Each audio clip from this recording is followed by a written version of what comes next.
Welcome to a new video. Welcome to our channel. This here is the DREO 714S.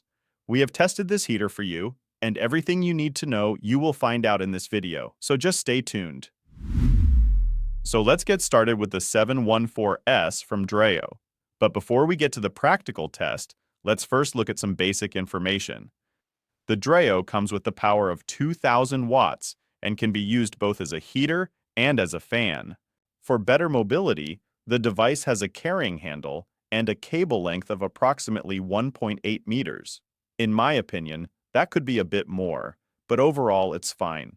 The scope of delivery is relatively straightforward overall. Besides the device itself, we also have a remote control including batteries, a quick start guide which is actually quite good, and of course the classic manual, that little booklet that always comes with these devices. Speaking of the remote control, when it comes to operating this device, there are a total of 3 options. First, there's the aforementioned remote control. Then we have a touchscreen including a display. And then we have the smart solution. In other words, we can operate the device via an app. It can be easily downloaded from Google Play or the App Store, depending on which system you use. You can generally operate the device well with all 3 control options. However, the app offers a few additional functions compared to the remote control and the touchscreen. Accordingly, we prefer to go through the individual functions once via the app. This way, you can see everything the device can do. I'll start with the fan. Here we have a total of 3 levels that we can choose from. Then we move on to the heater. It's the same here. We also have 3 levels that we can set. Plus, we have an extra function, which is the Eco mode. Here we can manually set the temperature between 5 and 35 degrees. Since the device also measures the ambient temperature and displays it in the app, it might happen that you are informed that the target temperature has already been reached. In that respect, one can say that the device is, at least from my perspective, already relatively advanced here. Another interesting point about this device is that we can set an oscillation. We have the vertical oscillation, which can be set to 30 and 60 degrees.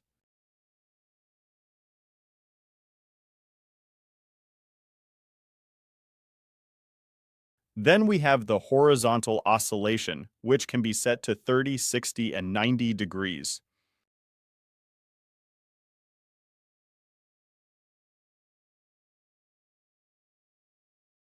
And then, of course, we have both at the same time. That is also possible. This allows the air to be distributed most evenly.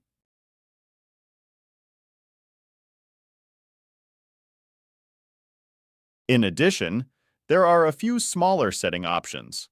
For example, you can turn the key tones on and off. You can also turn on and off whether the display should automatically turn off. Then we have a child lock and, quite interestingly, a window opening detection. In that case, you will be notified if the ambient temperature drops rapidly. Speaking of ambient temperature, it can be calibrated at the lower point we have here. And finally, the app also has a few little gimmicks that I don't want to leave out. One of them is defining schedules. Here you can specify when the device should turn on, when it should turn off, and of course, define time periods. Additionally, there's a shortcut icon for quickly setting the timer, meaning when the device should turn off or on. You can also use that here if you like. And then we have the usage section. These are essentially statistics where you can see how the device was used. And then we have the option to operate everything via voice control. So in the end, it's a very comprehensive smart package. By the way, if you're interested in the product, take a look in the description below. We've linked it for you there, and otherwise, let's get to the main point, namely our practical test. And I want to start here with the first point, which is the evaluation of the smart operation I just showed you. But the question is, of course, is it even practical for everyday use? And is this thing actually worth it? The answer is yes. It works very well. You have many options of use, and it's actually quite some fun to control the whole thing with the app. Still, I think it's good that the manufacturer thought to offer multiple operating options, so you also have the touchscreen available and the remote control. Because sometimes you don't feel like starting the app. Sometimes you just want to press the button and get going. In that respect, I am overall quite satisfied with the control options. The only small sticking point is the remote control.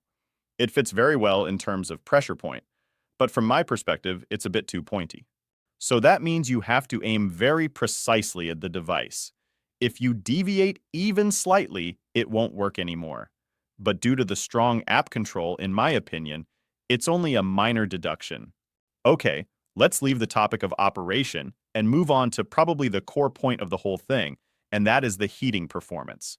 And the first point I find quite interesting here is the heating time, meaning how long does this thing actually take to generate heat? And I was actually quite surprised here. It was really fast. From a cold start, it really only takes a few seconds before it gets warm, and after 20 to 30 seconds, you already want to take your hand away. So that's how quickly it actually heats up. And with that, I've basically already answered the next question, which would have been, how hot does the device get during normal operation? And the answer is quite simple. So hot that if you hold your hand on it, you quickly want to take it away. So that means it doesn't immediately burn everything. It doesn't get that hot, but definitely hot enough to make it quite cozy in the room. The device itself remains mostly cool. It only gets hot where it should, namely at the front where the air comes out. The rest of the device is really well managed in terms of heat. Burns are definitely not to be expected. Let's continue with the ventilation performance. It's also included and, in my view, absolutely sufficient for the summer. The levels are clearly distinct from each other, as shown in the paper test. I held a piece of paper in front of it to give a bit of an idea. However, I might have preferred 5 levels instead of 3, just to be able to adjust it a bit more finely if needed. 3 levels are a bit too few for me.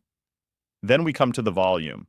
It is, of course, also crucial for the comfort of such a device. And the volume depends heavily on the different levels, and also on whether we are in ventilation or heating mode. In ventilation mode, the first level reaches, let's say, 38, 39, 40 decibels, the second level around 47, 48, 49, and the third level is already at 54, 55, 56 decibels. It's a bit different when the heater is on, then it's somewhat quieter. The heater is at 31, 32, 33 decibels in the first level, around 43, 44, 45 in the second level, and around 48, 49, 50 in the third level. Overall, I believe that the volume levels are within the range. So there is nothing that particularly stands out as negative in my opinion. And I would even say, if it's about wanting to sleep while the device is running, then I believe that's basically possible. Of course, it always depends a bit on how sensitive you are. That is very individual, but I think it is even possible on the first ventilation level.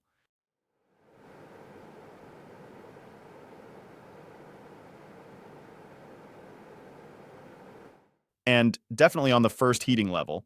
So with 31, 32, 33 decibels, we are definitely still within a range where, in my view, you can hardly hear anything happening.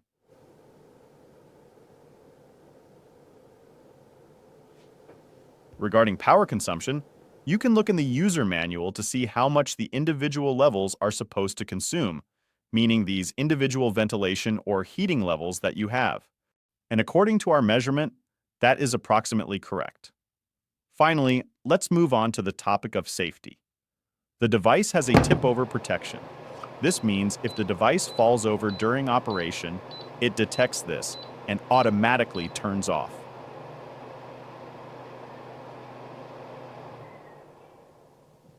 And furthermore, we have also integrated an overheat protection. Let's move on to the conclusion.